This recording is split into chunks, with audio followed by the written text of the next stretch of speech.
Oh howdy all, grab yourself a drink, it is time for some Path of Exile 2 discussion. Grinding Games today made a blog post outlining a number of upcoming changes that they're making to Path of Exile 2. Now, I would not categorize this as a buff patch, even though it does include a few buffs.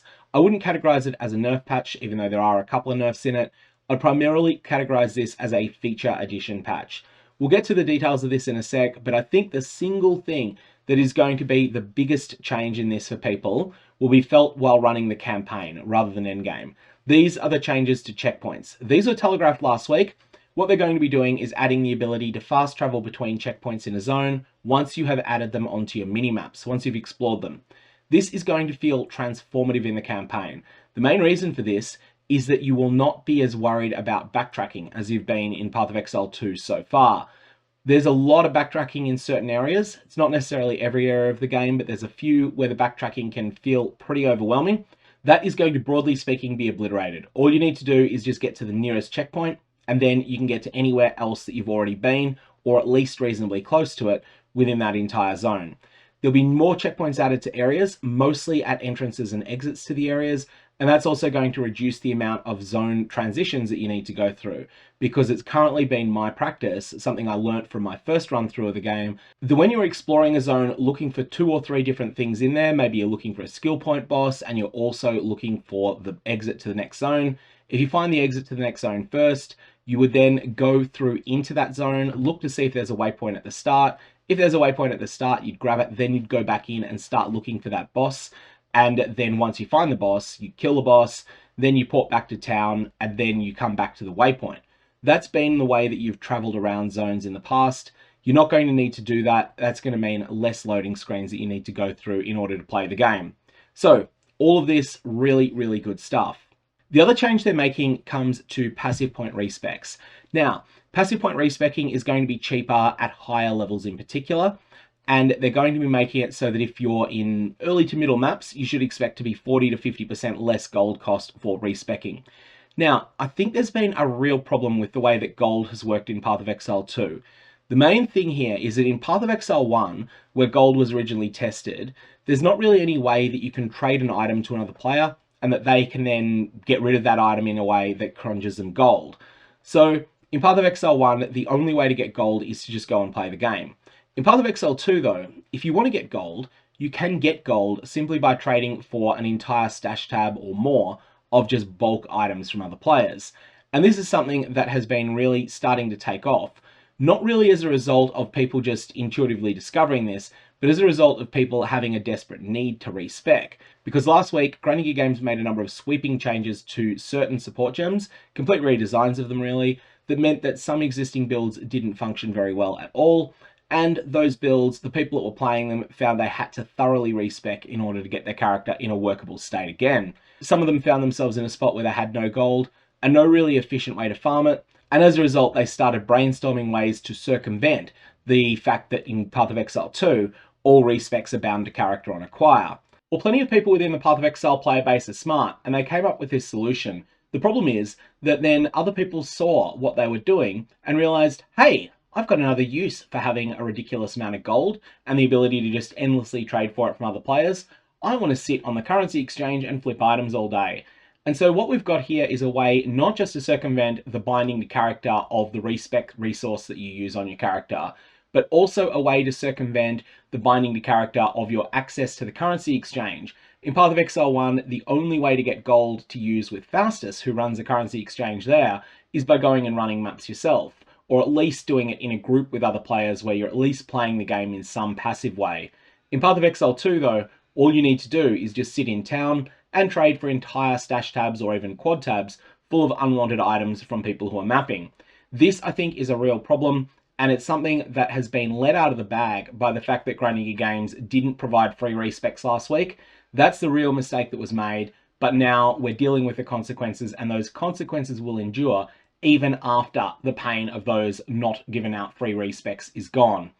The Trial of the Sekhemas is the next section, and there's some pretty substantial nerfs that are coming to the content here. So when I talk about nerfing content, that means making it easier. Now, Trial of the Sekhemas is what Path of Exile 1 players call the Sanctum. This is something that was considered to be considerably frustrating if you're playing a build that operated in close range, so they're reworking the way that honor damage scales when in close range, as well as fixing a bug that was causing players to take far too much honor damage from damage over time. So we'll get to that bug in a sec. But I think one of the problems we've got with the Sanctum in Path of Exile 2 is that Grinding Games decided to add a stat called Honor Resistance into the game. Honor Resistance does exactly what it sounds like. It's like Fire Resistance, except it's for Honor. Now, those of you who are familiar with endgame in Path of Exile 1 or Path of Exile 2, you'll be very aware that Fire Resistance, by the time you get to at least high tier maps, everything is balanced around the idea that you have at least 75% fire resistance. So essentially, monster damage is pre-quadrupled under the assumption that you'll then have 75% fire resistance, and then that's going to bring it down to the intended amount. Well, with honor resistance existing, it also means that they've just had to pre-quadruple the amount of honor damage that gets dealt, at least late in the Sanctum. And this, I think, is a real problem. I don't like this stat existing. I think it's something that causes the first couple of times you go through the trial to feel pretty miserable. And then once you power up by getting your 75% honor resistance, or maybe you stop a little bit short of 75, maybe you stop at 69% instead. But once you get reasonably close to it, you then find that the first two floors of the Trial of the Sekhemas just feel massively undertuned, but you have to do them anyway, and this is just a bad all-around system. I'd much rather see honor resistance removed and all of the numbers rebalanced accordingly. Anyways, rant out of the way. Honor damage is now going to scale down based on distance to enemies. If you are in close range, you'll take 35% less honor damage, and this is to make up for the fact that it's harder to dodge various enemies there. Often in Path of Exile 2, close range means 3.5 meters, but that's not an absolute fixed iron rule. Fixed a bug where damage over time was dealing 3 times as much damage to honor as intended, and fixed a bug where honor resistance was only applying to 2/3 of that damage. So basically, if you have 60% honor resistance and something hit you for 100 honor damage, but it was damage over time, the intended amount of damage that you would take would be 40, but the actual amount of damage that you were taking was 180. So that's something that meant that damage over time was far more damaging to your honor than was intended. These sources of damage over time are going to be nerfed, and that will make the content easier. Skitter Golems no longer use default attacks, they now just explode. Serpent Clan's Burrow and Ambush attack now has improved visual telegraphing and cannot be used from quite as far away. And then volcanoes that come about from Rattlecage's ability, the Fisher Slam, these are now going to have half the duration. This is actually a pretty big deal because the duration on these is really long, and it meant the arena could get pretty filled up with them. Now, if you can carefully move Rattlecage at a slow pace around the arena, then you'll be able to control the situation so that half the arena is full of fiery death and half the arena is relatively safe. At least if you're having a long fight with him, you may instead have a very quick fight with him instead, in which case that's not going to be a factor. Now there's a number of changes to endgame maps that are being introduced here. So generally they're finding that endgame maps were more punishing than intended. They're toning down damage in a number of ways and disabled a certain on-death effect where the telegraphing was not very clear. Funny, this is an effect that caused a lot of problems in Path of Exile 1 as well, because the telegraphing is just not visible, especially when you're throwing a whole bunch of screen clutter around at enemies. Maps no longer passively apply an additional elemental resistance penalty that's kind of kept hidden from the player.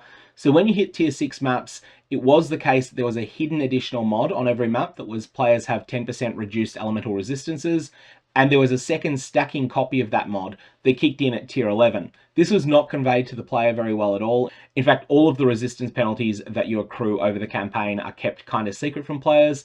These are something that are now going to be a little bit clearer than they were. So it's going to be consistent across all of endgame. If you've got enough elemental resistances in tier 1 maps, you will now have enough elemental resistances in tier 13 maps. Chaos damage is now going to scale less aggressively over the endgame. Critical strikes from monsters now deal 40% less bonus damage. Critical strikes from monsters are something that are always a little bit sketchy, so hopefully this feels right, but we'll have to see where that is. Breach encounters are being nerfed a little bit. They're going to be less hectic and therefore easier to defeat. The Volatile Crystals modifier is going to be removed for the moment. This is the one that's caused a lot of problems in Path of Exile 1 as well. It's just too hard to see in POE 2 at the moment.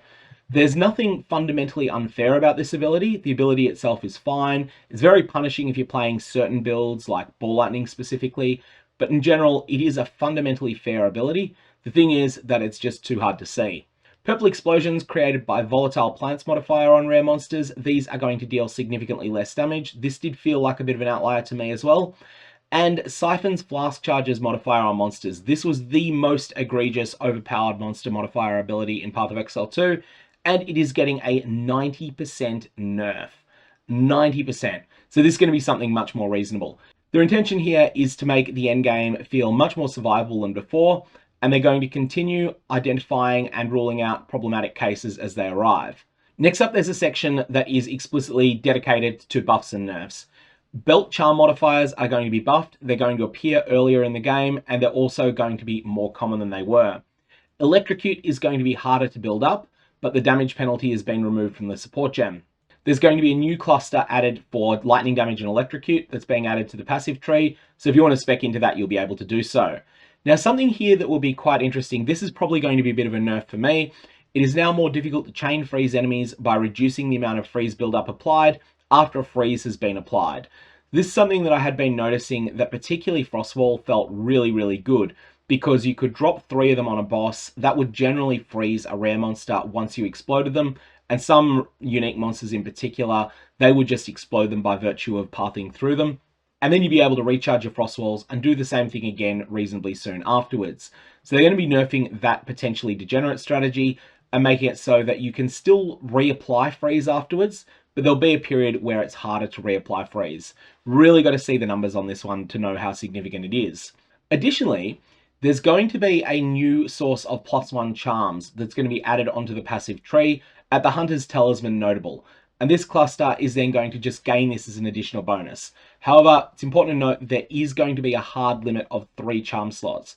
So what this means is that if you've got a Belt of Inscription, which is +2 to the number of charm slots, and you also have this, you're still only going to get a total of 3 charm slots. And that means that you could potentially swap that belt for something that has another mod on it, or alternately, you could unspec the Hunter's Talisman cluster and spec something else instead. Next, I've got a section on skill and support gem balance.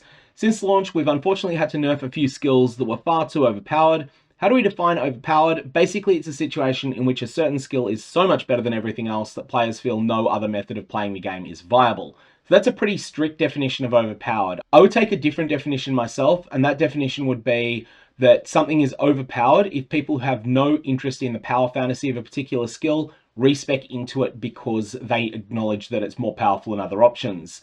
That I feel is a less extreme definition of overpowered. Anyways, they then go on to say that they're trying to do this in a way that it doesn't completely destroy builds, although they can make mistakes, and that things that are intended just more to shift the meta will happen at the same time as a content patch that has a new league to play in. I do like the fact that they've used the word ideally there as a way to sort of have weasel space in there so that they're not making any promises that they shouldn't be making here. They still have the ability, if there's something that is a real disaster, if they have something that's just a ridiculous outlier, they can still nerf it and still be in line with this text, but they're trying not to do so.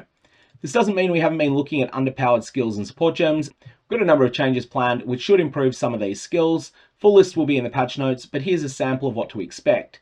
Improvements to Rolling Slam and all of the shield skills in the mace section. Improvements to various bow skills, especially the ones used to generate frenzy charges. Improvements to bone spells and chaos damage over time spells found in the occult section. Kind of looking forward to that. I may well respec my blood mage entirely when that's the case and try them out. Improvements to various crossbow skills, especially those at higher tiers, and improvements to some of the underachieving quarterstaff abilities. Alongside all of these skill gem improvements, we've done a pass over the support gems. We've added 2 new supports and removed or lessened the penalties on many others, notably fire, lightning, and cold exposure supports. They're adding Tremors support gem, which can be used to add more aftershocks to skills at the cost of a damage penalty. Adding the bidding support gem, which can be used to give more damage to the command skills of supported minions. So these are the ones where you give the minion a direct order. And the fire exposure, lightning exposure, and cold exposure support gems no longer penalize the damage of the skill, but they're going to have a mana cost multiplier of 120%. There are also some notable nerfs to a few of the remaining overachieving skills. Skeletal Arsonist Spirit costs now match the other 2 skeleton mages. This should result in a slight decrease in the number of them that are available at high level. This has been an absolutely overwhelmingly dominant skill so far. A nerf to the damage over time component on very high gem levels of Tornado and Vine Arrow. Vine Arrow I definitely saw coming. I think I might have even mentioned that it was likely to be nerfed in yesterday's video on the SSF meta. These were never intended to be dealing damage so much themselves, but to act as a way for other skills to propagate damage. That's an interesting thing. Vine Arrow was in this place where it had exponential scaling, but exponential scaling can mean different things. You can have plus 10% per level, and then exponential scaling will see that every time you get plus 7 levels, that roughly doubles the damage. Or you can have Vine Arrow's ridiculous 43 or so percent, where every 3 gem levels that you got was essentially tripling the amount of damage that you were doing. Vine Arrow was just off the charts level of scaling that it had, and it meant there were builds that could function at a ridiculously high level on entirely blue gear, because the only stat they cared about was plus gem levels for Vine Arrow. Anyways, that was something that I thought was going to get nerfed. And next we have Magnetic Salvo, which can only use your stuck lightning arrows as opposed to those created by your party members. So there's a couple of nerfs there, but overwhelmingly I think the changes in this are mostly about systems changes and the substantial nerfs to the Trial of the Sekhemas and the damage nerfs to monsters at endgame. That's what I would say are the things that define this patch. It's going to be coming in the next little while. Exact date has not yet been announced, but knowing Grinding Gear Games, I wouldn't be surprised if it happens while I'm editing this video. They often do that pretty fast. And Grinding Gear Games finished their write-up just by simply acknowledging that a lot of staff are going to be going on leave soon. New Zealand in particular, just like here in Australia, there's a lot of people that will be going on leave during the Christmas New Year period. And they wanted to finish up by thanking both players and their own staff for making Path of Exile 2's launch such a success, biggest thing that they've ever done, and wishing you all a happy holiday season. May your Valobs have interesting results, and may you get them in your Christmas stockings if that's what you really deserve.